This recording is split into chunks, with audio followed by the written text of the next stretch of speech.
Take raw, cold, frozen butter and lick it or suck on it. It will get down in there and it will nourish you.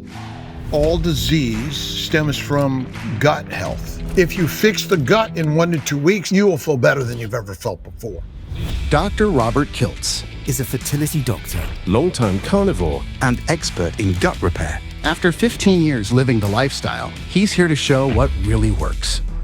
Dysregulation and diseases of the gut is a problem with infertility, thyroid dysfunction, cardiovascular dysfunction, and basically systemic problems. The challenge is, what is the cause of gut disease and how do you fix it? What do you think are the best foods that people should be eating? Just pick 5 foods. Bacon, eggs, butter, beef.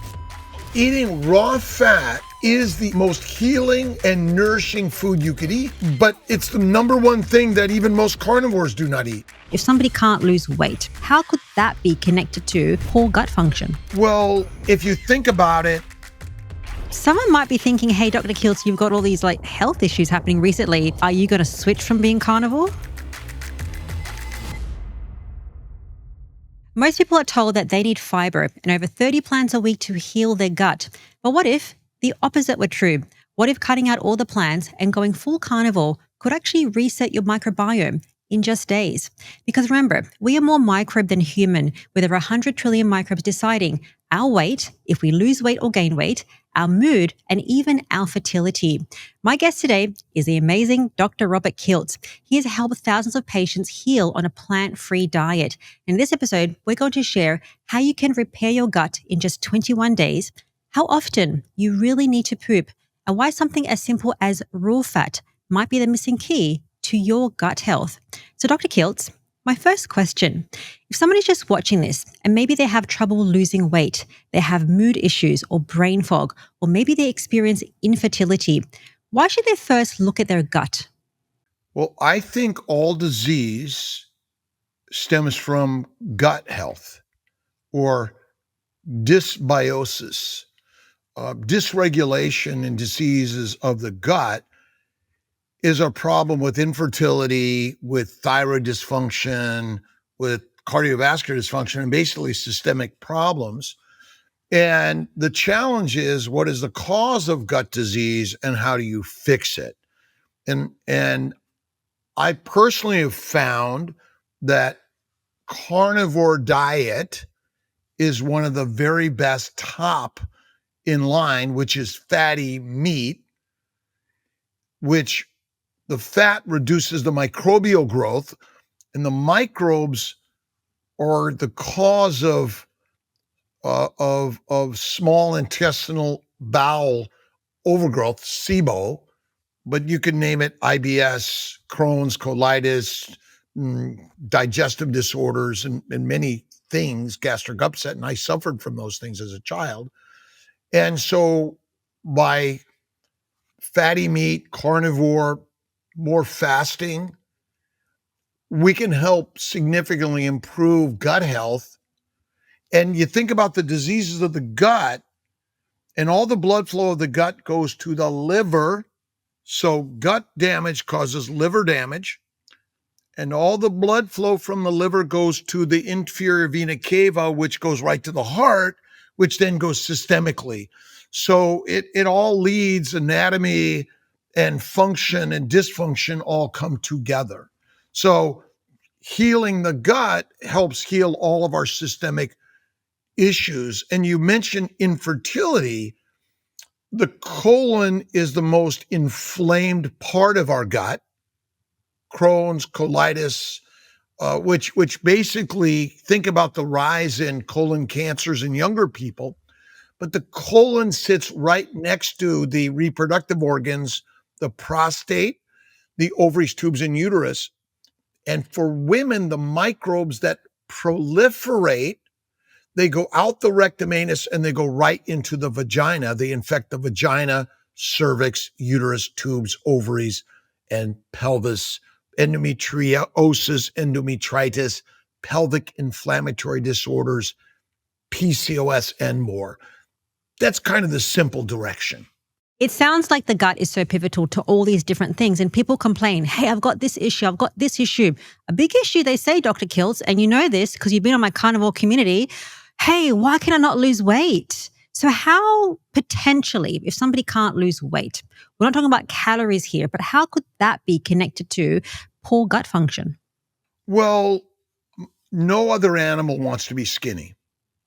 In my opinion, losing weight intentionally is not normal because fat is the fuel and the only reason we're alive. If you don't eat fat or make fat, you're dead. It seems a little ironic and crazy. The more we try to lose weight, be skinny, the fatter and sicker we seem to get. What if I imagine I'm healthy and well and I'm my perfect weight, and then you'll be healthier, most likely.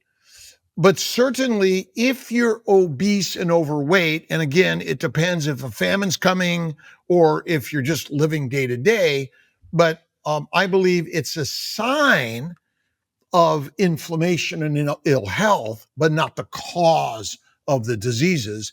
It's gut health. If you fix the gut in 1 to 2 weeks, I don't care what size you are, you will feel better than you've ever felt before.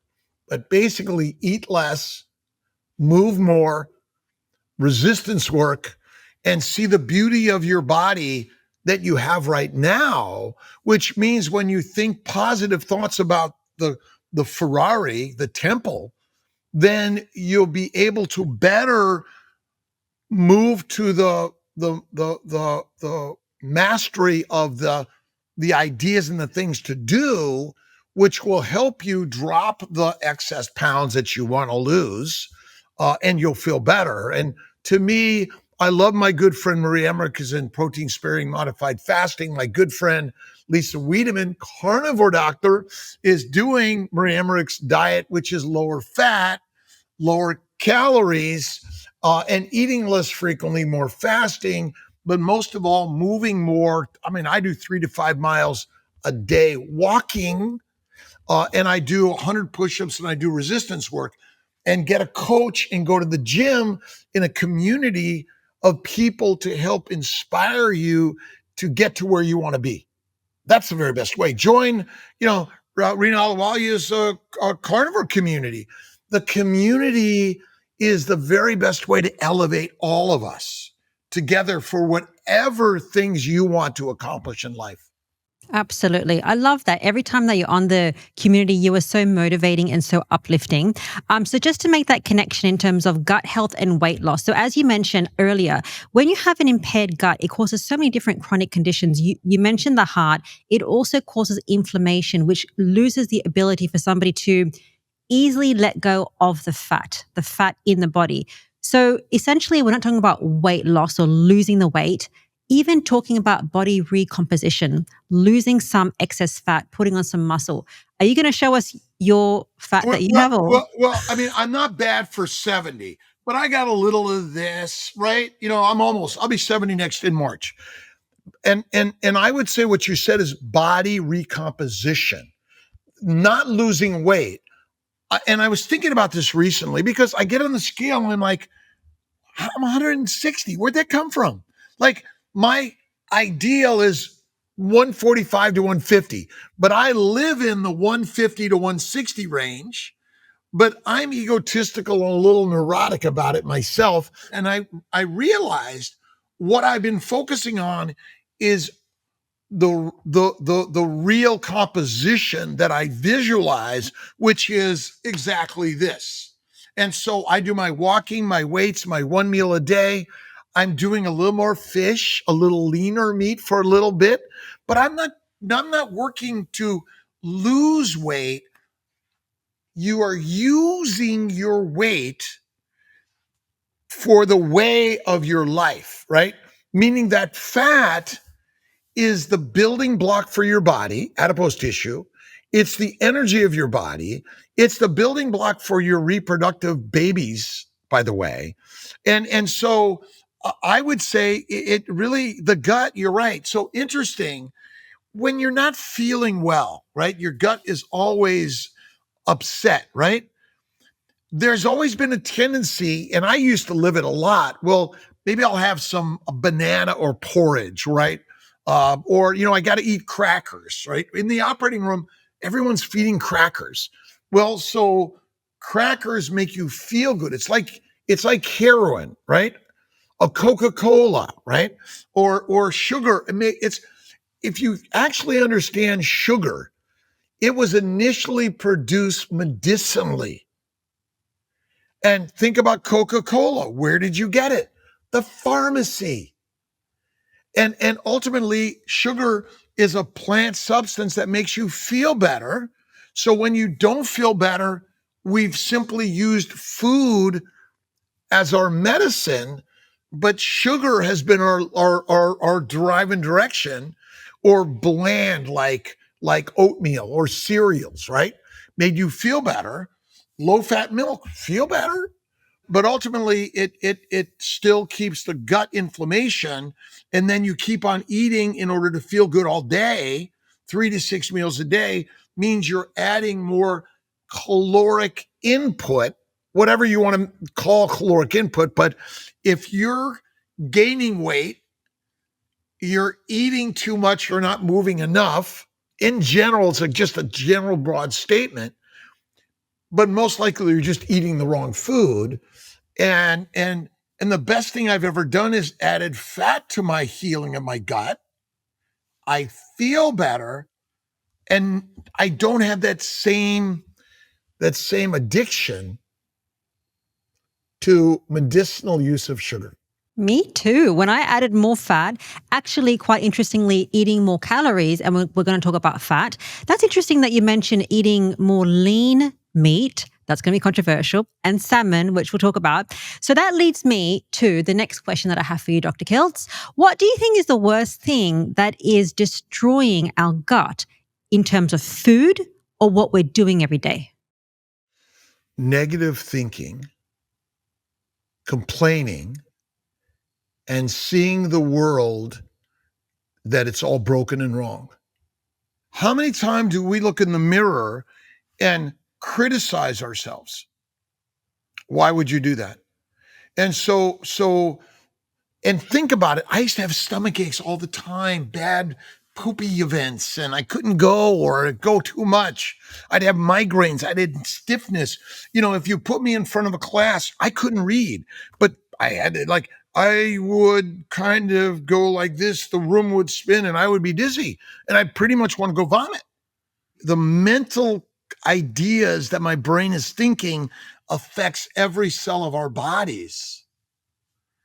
And so that's why meditation, prayer, visualization, kind communal conversations, which is the most important practice, which will help the gut. If I may say something, there is something about, how do you say, Eastern culture, which is slowing down, gratitude, breathing. Mary Ruddick spoke about that. She spoke about light and the microbiome, which we'll talk more about the microbiome. But it's something that not many people talk about, because I had actually here in my notes about foods, which we'll talk about, but negative thinking and the cortisol and how it affects the hormones. Absolutely. Well, it's interesting, and I mentioned to you before we were on that I recently had a CAC score repeated over 2 years, and it went from 600 to 700 to 800. My CT angiogram noted a little bit more vascular involvement and a little more plaque involvement, and my LDN and cholesterol and everything seems to be higher. And there was a little bit, even in myself, like, my gosh, well, I'm carnivore. Why is this happening to me? Okay. I went on an exploration, and the first thing I did, I got back right to my mindset. And who amongst us will not die? And when and how, only he knows. My job is to be here in the community and share ideas and communicate and share my experience, my feelings, because even in my feelings, a little bit, oh my God. But yet I'm communicating, asking questions, and we're talking about it. And I would always say, for me, Eastern philosophy trumps Western experience. Or medication. Which is medication, shots, pills, surgeries. I mean, Buddha, Lao Tse, Moses, Muhammad, Jesus, Abraham. I listen and read to all of them. And every day I start the day with thank you, God, Lord, creator of the day. I go out in the darkness to see the starlight, which is a reflection of sunlight. And these are the things that I do. I get in my hot tub, cold pool, and then I listen to others. I read books, or I get online with my brother at it's 2 a.m. for him, and it's 5 a.m. for me. But he's like me; he'll get up and answer the phone at any time of day or night. Oh, I love that. Okay, that is a big thing around negative thinking and how we think in our bodies. Did you have something else to add? Did I answer it in the direction? Because there are some other things to add about certainly diet, nutrition, habits, and things like that. And we'll, I'm sure, talk more about that. Yeah, that was the next one. Food. I have 5 foods here that I think are the worst foods for the gut. What are your top 5 foods that are worst?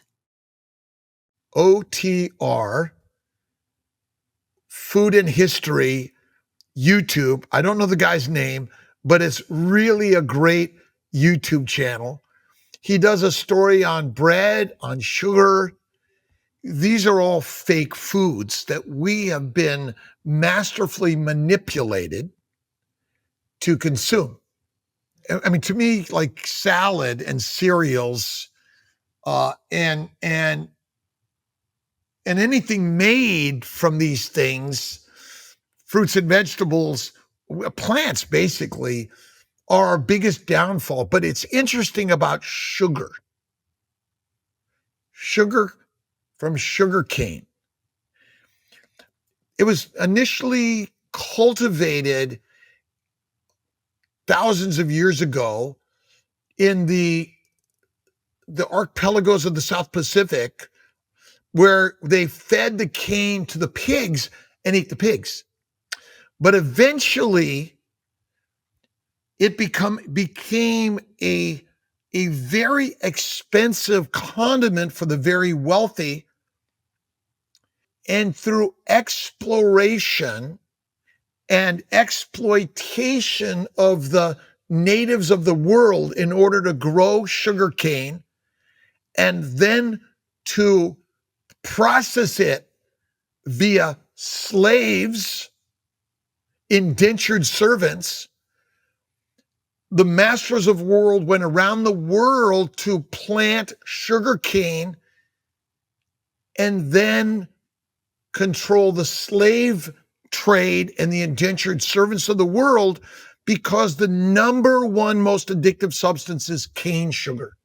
Wow. And if you think about it, all the explorers did was look for lands to grow cane sugar. And ultimately, Christopher Columbus was a cane sugar cultivator. And the world, because the cane sugar and then the wars of Europe and Napoleon, they figured out beet sugar. Now they didn't need the exploration of the world. They could grow the most addictive substance right at home. And then tobacco and other plant substances. And Rockefeller learned from the sugar cartel how to control oil. And the cartels of the world control human marketing. But think about it, bread and rice, whether it's from rice or wheat or corn, they're basically highly addictive substances that fed the world via the explorers and exploitation of men and women around the globe. And still they are controlled this way. And so I do use some cane sugar from time to time. I'm not opposed to it. But to me, I mean, I rarely touch bread. I don't eat cereals or chips. I will eat a sourdough with a lot of butter sometimes, but I'm really good as a minimizer. I focus on fatty meat, 1 meal a day. I will do Kiltz's ice cream and add some cane sugar or honey sometimes. But interesting, in China, where it was actually the process was perfected, sugar was used like salt to just sprinkle on. But then they realized how controlling and addictive and how much money they can make in controlling the masses, because you'll do anything for bread, beer, and bananas. And so again, cereals, chips, and the substances made from excess from all the plant products, which give us this 3 to 5 meals of addiction every single day, and a low lean animal fat diet, and getting away from eating fat has been our killer. Oh, and one other, Yudkin and Ansel Keys. Okay, so now how is it that Ansel Keys and the fat won, and Yudkin and his opinion that sugar caused disease lost? The sugar cartel. Because what does the sugar cartel want? And it's the same cartel that controls crude oil around the globe, which controls the message that we're all easily addicted, because baby food is the first addictive thing we consume, because so many of us are not raised on mother's milk. We're raised on mush. Now, as Dr. Kiltz mentioned, so many issues come from the gut. And as he says, eating mush. And the most easy way to fix this is to simply follow a zero-carb diet, or even just drop the carbohydrates, because this is the ultimate low insulin state. Now, as you do this, as you start lowering the carbs, or even trying zero carb, you might experience some side effects like headache, nausea, and fatigue. Now, all this is very normal, especially at the beginning, but a really easy way to fix this is to try the salt trick. Simply add some high-quality salt to your meals and also add it to your water. But if your symptoms still persist, you might want to consider adding in electrolytes, one that has sodium, potassium, and magnesium, because this is so important for your brain and also for your body. And that is why I'm so proud to have Element as a sponsor of today's episode. Now, I like to use a high-quality supplement like Element because it has a science-backed mix of sodium, potassium, and magnesium without anything artificial and no preservatives. And I like to use half a sachet of the raw, unflavored option every morning in my morning coffee, and the other half I sprinkle in my water during the day. And right now, Element is offering my viewers this free sample pack on every order. So you're going to get 8 single servings of Element to try for free. So if you want this, just head to drinkelement.com/The Primal Podcast. If somebody has sugar cravings, they have to have that chocolate donut. That is not their decision. That is a force from the outside, pushing an agenda on their inside, changing the chemicals, their gut flora and everything to want that sugar. They think that they're making that decision. They're actually not, because outside forces control whether you have sugar, what you watch, and what you potentially desire. Well, that's a good point. And even you're obese because you don't have willpower. You're sick because you're purposely putting the wrong food in. But in fact, the message and the meals that we're basically lined up to are highly addictive. And I'm sorry, if you touch heroin, you are likely dead, because the masters of the world and the English brought heroin to China and forced it until China said, get out of here. But now they have their own other message to the masses. I'm not going to give anyone, but we're all working together, by the way, around the globe to be better. But you're right. That's why the community of carnivore, and I don't care if you're a vegan, vegetarian, Mediterranean, carnivore is a lifestyle of you are the lion and leader of your life, and you have the control. And again, when we say it, you have it, is acknowledging your power, but then practicing it. And oh my God, I had some ice cream last night. Who cares? My ice cream is high fat, minimal sugar, and no fiber and those sort of things.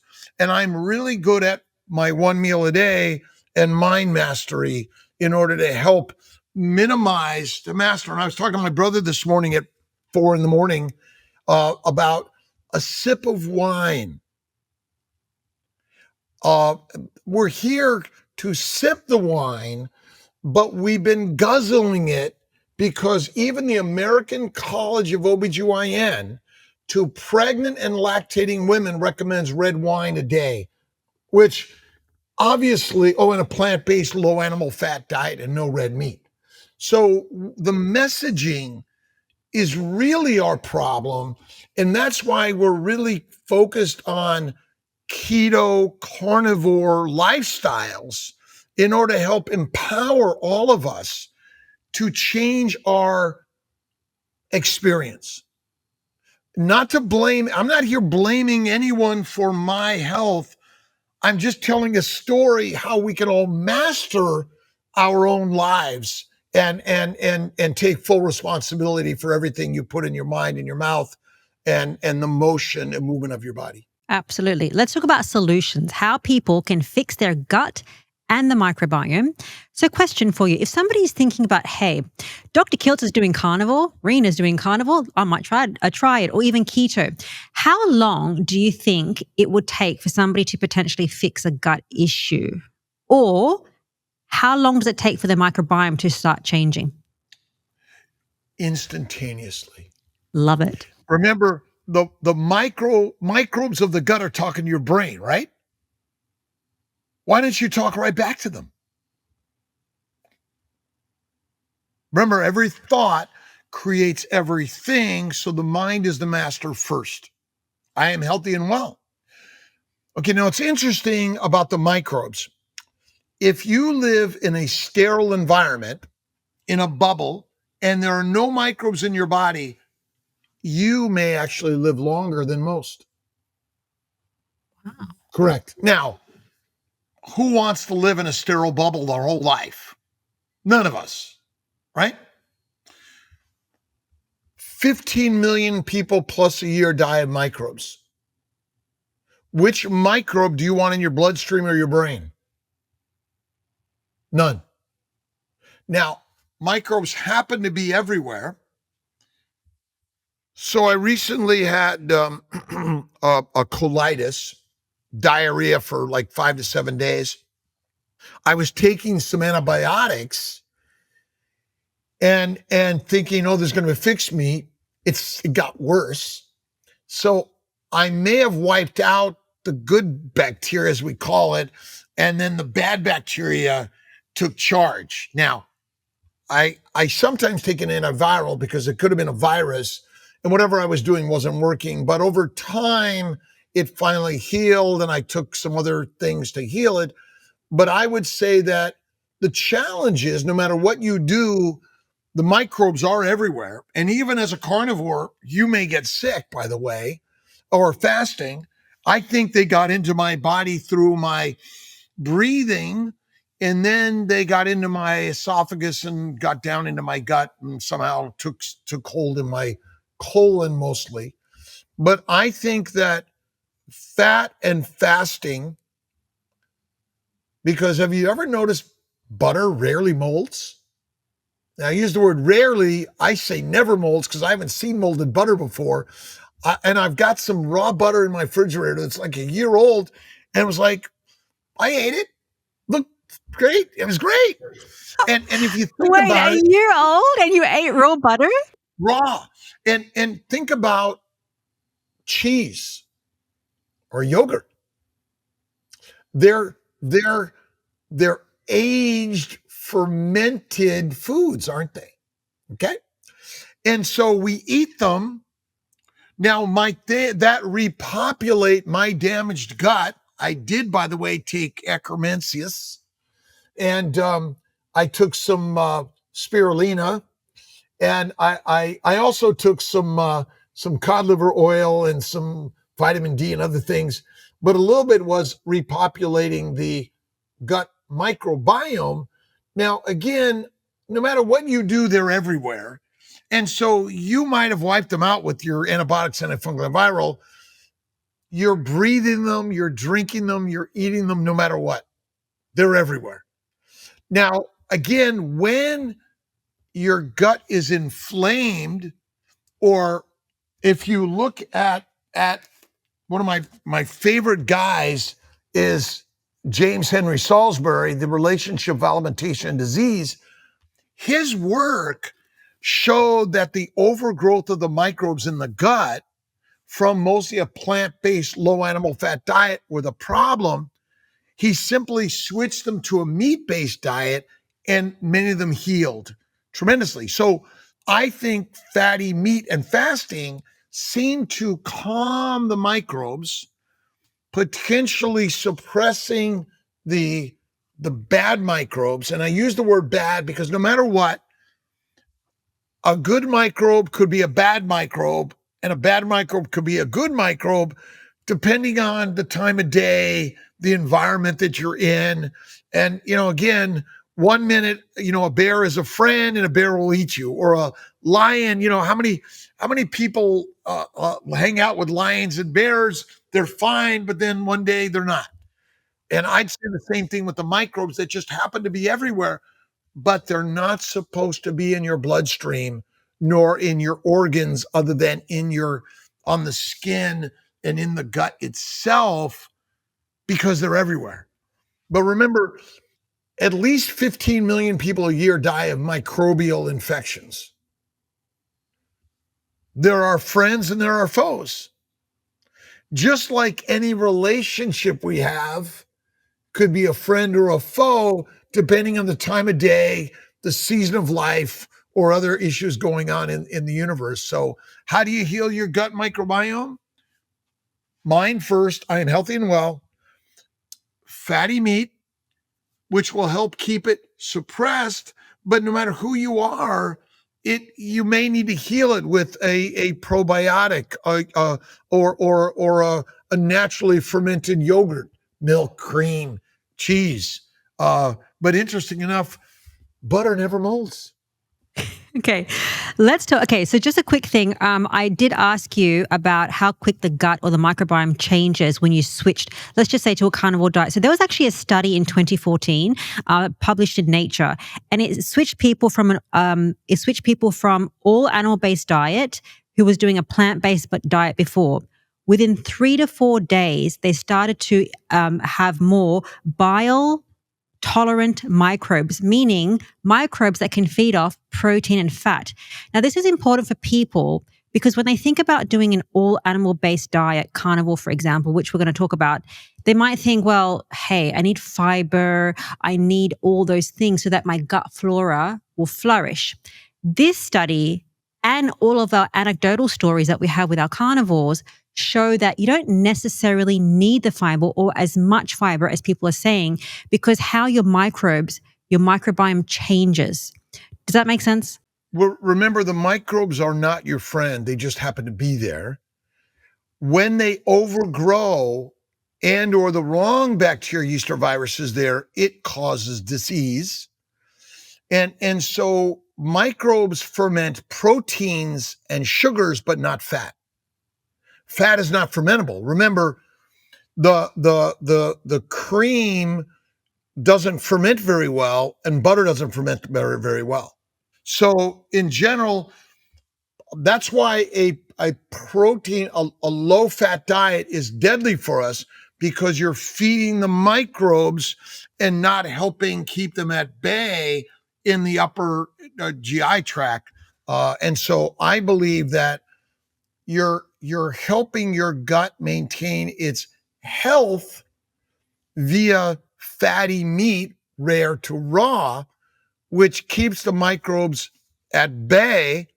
It protects the glycocalyx, because when the glycocalyx, the sugar layer of every vessel and every organ system, every cell of our body is damaged, you cause leaky gut, which now allows the microbes to infiltrate the epithelium of the gut, which means now they get into your blood vessels, lymphatics, and they cause every disease. Remember, you don't want them to get through the layer of the glycocalyx or the epithelium. You want to keep them in their hollow fermenting system, which is the gut. And think about stinky poop bloating, right? What causes that? A bad gut. Fermentation, methanogens. It isn't a bad gut because when you eat fiber, fruits, vegetables, seeds, nuts, and lean meat, you're adding to the compost heap of your bowels, which you're creating a auto brewery system, meaning that people can spontaneously become drunk from the food they eat and the microbes that come with it. And so good bacteria, bad bacteria is like labeling some people good and some people bad. It's not a true statement. It's marketing mastery, in my opinion. There are no good or bad bacteria. They're just bad environments that allow them to infect you, because ultimately, if you damage the glycocalyx, you have a leaky gut, which causes massive diarrhea. Remember, one of the leading causes of damage, disease, and death in the world is gastrointestinal disorders that cause diarrhea and vomiting. And without proper medical care of IV infusions or antibiotics, antifungal, antiviral, this is our primary problem around the globe. And remember, what do we feed people around the world? What is the World Health Organization or the people that send, what do we send people who are at risk of starvation around the world? Like oatmeal and crap like that? Corn, rice, wheat, sugar, which then they use to make porridge, bread, and other foods, which basically the explorers of the world, they enslaved the world and basically created a world of endemic diseases from our misery of trying to master other people and make money. Okay, let's talk about how to fix the microbiome and the gut. I have it here. So you said that we can fix it instantly, but for people, if they follow these steps, they could fix it in 21 days or less. That's 3 weeks if they follow these steps. Now, they don't have to follow it exactly, because my first one out of, I think, 8 steps. First one is what you eat. Now, do you think everyone should go carnivore if they want to fix their gut? Well, I think if you're ill from any reason, fasting and fatty meat and salt are the most amazing solution. I always say fasting first, because if your gut is damaged, eat nothing. So for my 7 days, I did a little bit of meat, but then right out of me because it still wasn't healed. And I said, you know what, I'm doing another 3 days, nothing. And it got better. And then I tried again and wasn't ready yet. But I would say fasting first and fatty meat. Carnivore as a therapeutic modality, to me, it's number one. And so rare to raw fatty meat with salt and water, and add salt to the water. That's the very best thing we can do in order to heal. And then, then figuring out how to refeed is our next step, in the sense of what do you put in it if you're ready to refeed and stop your fasting. I mean, I typically do 1 meal a day. I think it's one of the very best things any of us can do because we're not grazing animals. Okay, let me talk about the fasting in a second. I want to ask about fat. Do you think fat is really healing for the gut? Well, once again, for the first 3.5 million years, I always say we came out of the trees to eat the grass eaters, not the grass. We're lions and wolves, or we're killer whales. We know how to hunt in packs. We know how to make tools. And if you look back at human evolution, you're looking for stone tools that are the only lasting thing that says, humans were here. But what did you do? Use the stone tool as a sickle or as a knife or a spear? So we weren't cutting the grass and eating the grass. we were hunting and killing and eating the animals raw first. And so the raw fat, and think about it. Do we get fat easily? Depends on what you eat. Well, how many people say, gee, I eat and I eat very little and I gain weight and I don't get skinny? I've got a few people that say that, yes. But I would say there are more carnivores than we know that aren't losing weight or getting heavier.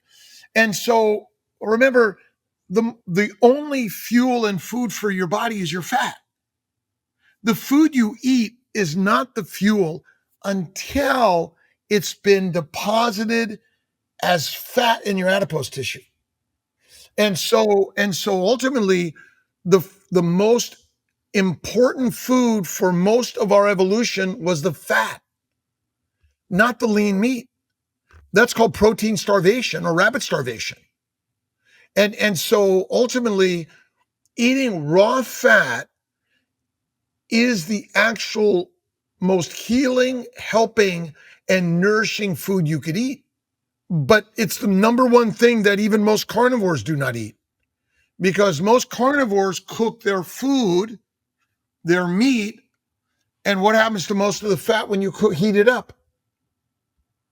It's rendered and melted away. Now, I know it sounds a little radical, and this is where Pottinger comes in. I think his stuff is really radical and amazing, but we hunted, we killed, and we ate, because if you said, let's wait for the chef or the cook, or let's make a fire, but there's some other animal or human that's going to take it from you before you can touch it. And we didn't have time for that. We hunted, we killed, and we ate.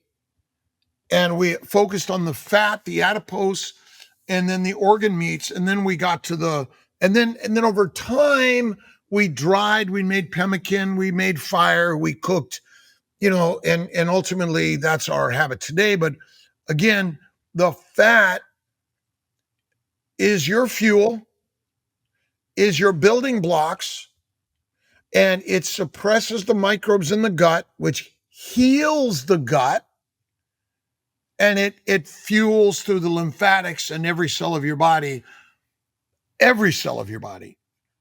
Glucose is a glycosylating agent for the glycocalyx and the glycobiome. It is not direct energy for the mitochondria ever. Now, as Dr. Kiltz mentions, carnivore and raw fat heals the gut in a matter of weeks. And with a zero-carb or carnivore diet, I personally have seen hundreds of success stories, people reversing health conditions like heart failure, diabetes, thyroid issues, and even losing weight. And I experienced this myself when I went carnivore 5 years ago. And what I found kept me and my community on track was medical support through my team of carnivore doctors. And that's why I created Go Carnivore. It's an online private community completely off social media where you can ask all of your questions to your favorite carnivore doctors and the ones that you see on this health podcast. One of the best things about our community are our monthly challenges. We do things like our high-fat challenge, our dairy-free challenge, and even our protein challenge. And this is where all of our members get the best results. So if you want to try carnivore with the medical support, just head to gocarnivore.com and try your free 14-day challenge and your free meal plan.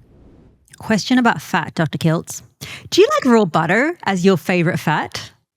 Raw butter, cold frozen butter, and I tell pregnant lactating women butter.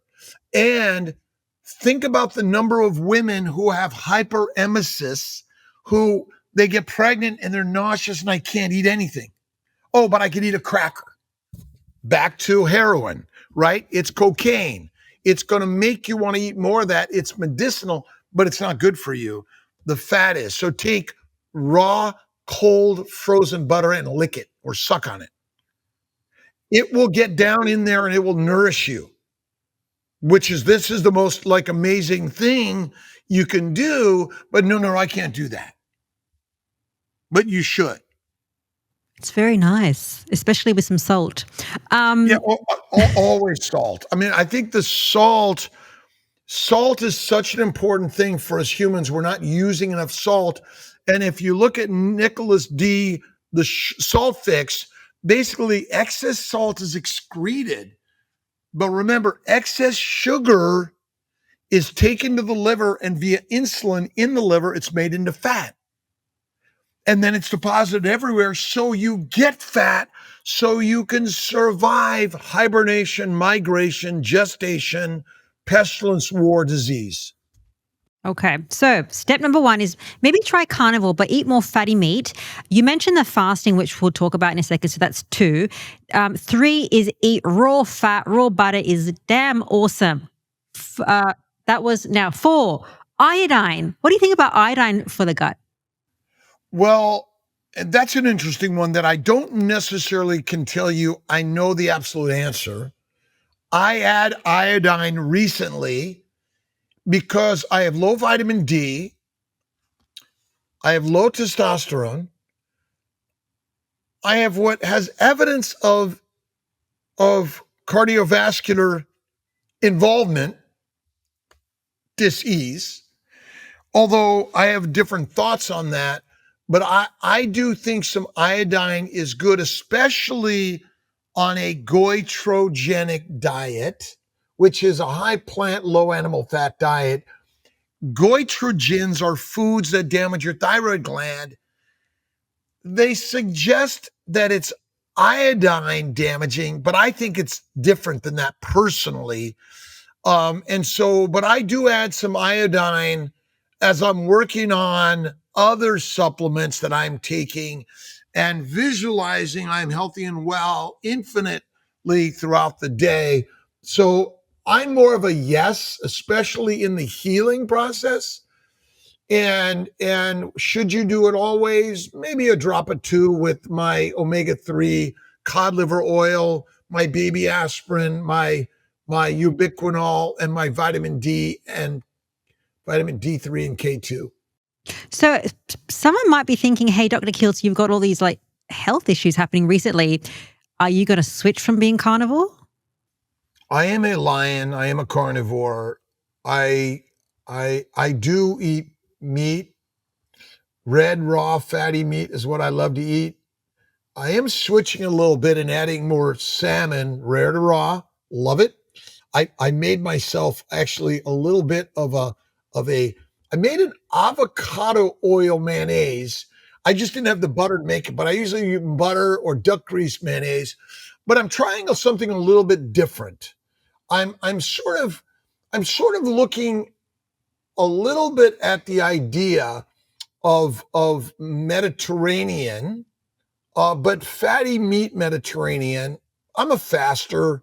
I'm a faither. Faith fasting and fatty meat is my sort of focus. But I am experimenting. Look at one. My job in life is to make myself the very best food and fertilizer for the plants and the microbes, or some other carnivore, because we're all going to basically physically die, but spiritually, we live forever. In my opinion, I have faith and belief in the highest power, which I label as God within all of us, and so I'm experimenting a little bit because I think I'm softening the message a little bit and recognizing that, well, maybe my 15 years of carnivore, I need to look at some other ideas and be open to other ideas. I'm not taking a statin, but I'm talking about it. I don't know that answer. Not everything is harmful always. I went to my cardiologist and I'm talking to Dr. Ovadia, Dr. Boz, and Jenny Mittich and others about these journeys and things like that. I'm here on a learning expedition also. So I think personally, I still believe that fatty meat, salt and water is one of the best things we can do, but maybe I medicinally need to look at some ideas and think about it. Plants are medicinal. Maybe there's something about olive oil or coconut oil or avocado oil. I don't know. My daughter would be very sick or die from an avocado and a banana. So I do believe that there's some inflammatory processes to these products for some people over others. Why one or another, that's basically the answer. We don't know that answer. I think that, if somebody was to look at you and say, oh my God, Dr. Kiltz, you're not doing carnivore. Sometimes we don't have to be so absolutist in what we say. And there is a spectrum. And I love that you say that I'm softening my message. You're not going vegan, so like that's okay. But you're not right. But I'm not here. See, what I'm learning is we sometimes can be polarizing, and the world can be polarizing. And I think we want to be community inclusive, because the truth is, we do not know the diet that's going to help you live longer than another, do we? They actually say that carnivore is the least likely to make you live longer. That's what other people in the non-carnivore space will say. And they'll say in terms of evidence, point towards a Mediterranean diet. But when you say that you're trying to experiment with Mediterranean, I actually think, looking at everyone, because I've spoken to so many different people, that a mix of ketogenic, however you want to do it, inclusive of the fatty meat, with Mediterranean is pretty good for people that can tolerate it.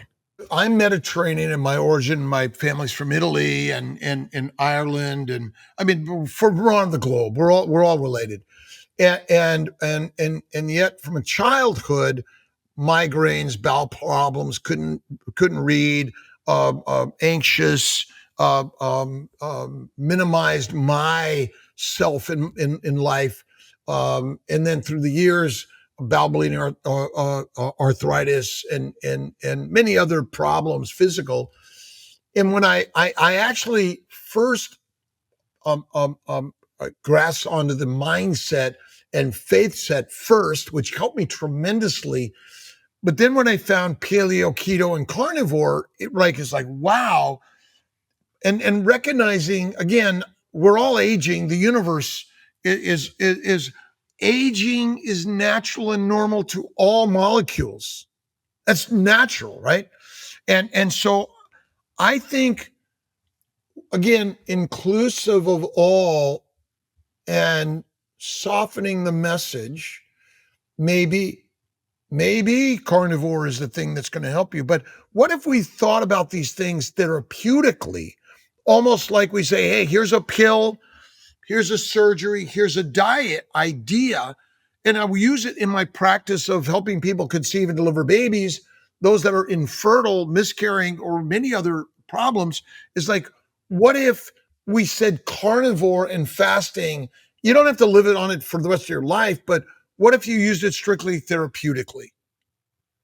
And rather than you're going to be on it always, and so oh my God, I smoke a cigar sometimes, or I have a martini sometimes, or the other day I had a bite of broccoli. Okay, a bite of broccoli. I wanted to show someone I can eat it, and I didn't drop dead. So I think we want to be in a very inclusive world of rather than polarizing, be connecting in a community of loving our brothers and sisters at all political, religious, nutritional things. Listen and learn, again, rather than be polarizing. So I think fiber is not good for us. I think raw plants are particular problematic because they have more microbes that and recalling plants happens more commonly than recalling ribeye steak. You dry age a ribeye, but if you can dehydrate plants, but in general you could dry them out, but you still got to pick out the bad ones where the meat is more masterful, in my opinion. Okay, let's move on to the second bit about how to reset the gut in 21 days. So we mentioned the fatty meat, the fasting a bit, the raw fat. We mentioned the iodine, that you like it. I take it too. Salt, so electrolytes. What do you think are the best foods that people should be eating? Just pick 5 foods that they should eat, whether it's fatty meat, whether it's raw butter. What do you like for the gut? Bacon, eggs, butter, beef, Kiltz's ice cream. Is that 5 things? Salt, bacon, eggs, butter, beef, Kiltz's ice cream, salt, 1 meal a day, faith in God within all of us. And that's the simplest lifestyle. Now, you can do beef bacon, pork bacon, lamb bacon. There's no such thing as turkey bacon, by the way. It's all fake. And so I don't touch turkey bacon because it's processed. Now, you can eat turkey, gizzards, the fat, chicken, all those things. But bacon, eggs, butter, beef, Kiltz's ice cream, that's my 5. What do you think about the addition of maybe some like wild caught salmon, sardines, omega-3s, maybe like a few times a week? I like that. Fish is good. Look at, I kind of, it's Kiltz's baby's diet: bacon, eggs, butter, beef, Kiltz's ice cream, salt, 1 meal a day. But absolutely, fish, chicken, turkey, lamb, goat, buffalo, and my good friend Charger Mopar Rick is iguanas. Okay, next topic. So if people do that, they're going to reset their gut very, very quickly. And also sleep is very important, and movement, as we mentioned. Now, when you do all of that, there might be some changes to your poop. And this is a question that we get. What should a healthy poop look like? Well, I don't even know that real answer, but it's not white, it's not yellow, it's not liquid. It's a little bit more formed, and it's brownish. Okay, and that's basically it. I mean, it's interesting. I have a bowel movement on Carnivore maybe once a week, and typically, that's my fatty meat, salt, and water and butter. I'm now working on, maybe I got to work on some anchovies and salmon and all those sort of things. I'm working on that. We'll see what the change is, but mostly what I eat is absorbed in the upper GI tract. And so there's very little poop that's formed in my colon. And then when the colon is full enough and you feel like you gotta go, it's time to go. I don't have a bowel movement once a day. It's like once a week now.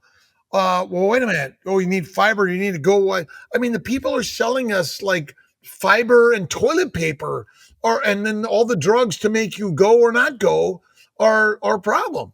And when you get back to a normal gut microbiome, and I don't even know what it is, by the way, because it's always changing depending on your food, your intake, and things like that. I think it's worse with a high plant protein, low fat diet and eating all day. But I would say that brown formed poop, typically in the form of your colon, right? I mean, we know what the colon poop looks like, but if it's mushy or liquidy or like as hard as a rock, something's wrong. And that's where you add more raw fat, raw uncooked fat. Rendered fat will go right through you. But raw adipose tissue is the healthiest thing we could eat, and that'll help a lot. So it's not just raw butter, as I mentioned. I should mention other types of raw fat. What are the other types of raw fat? Like if you have like your tomahawk steak or ribeye, do you eat that raw and that raw fat? Black and blue, rare to raw, is how I eat my meat, whether it's salmon or other fish or meat.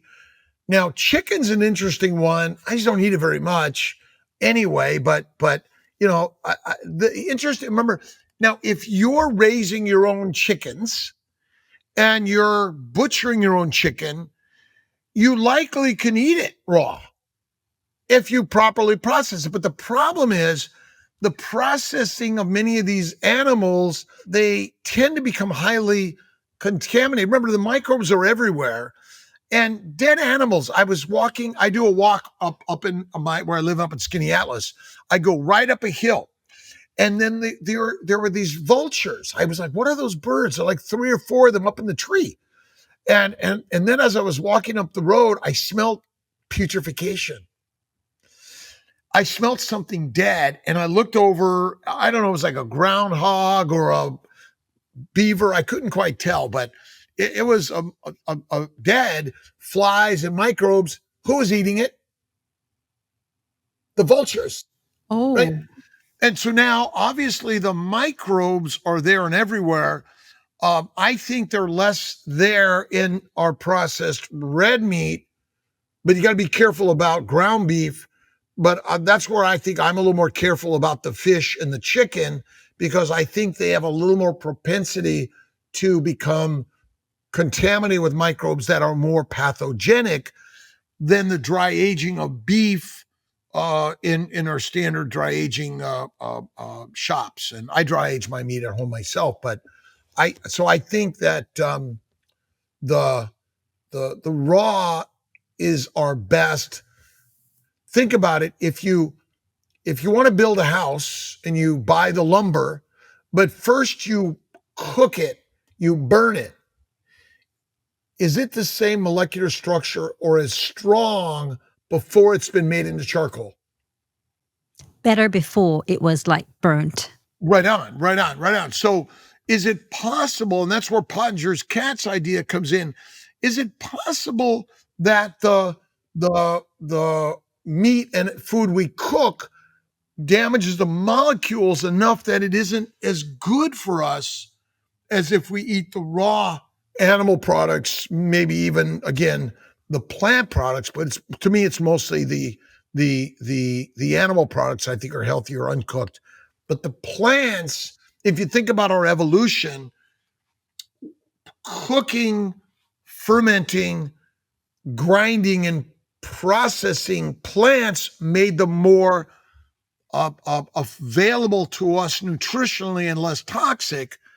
But I'm wondering if cooking the meat, because it renders the fat out, but it may also damage the molecular structure, that it made it less valuable and helpful and more harmful for us.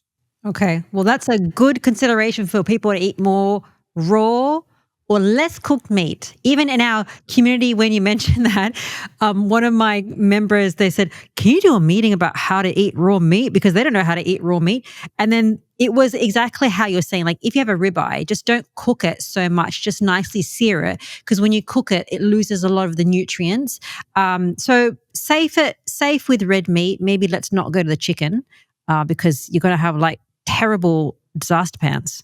And if you think about it, the cooking, certainly the searing of the meat, may have killed the microbes from a big piece of meat that was, that was scavenged, right?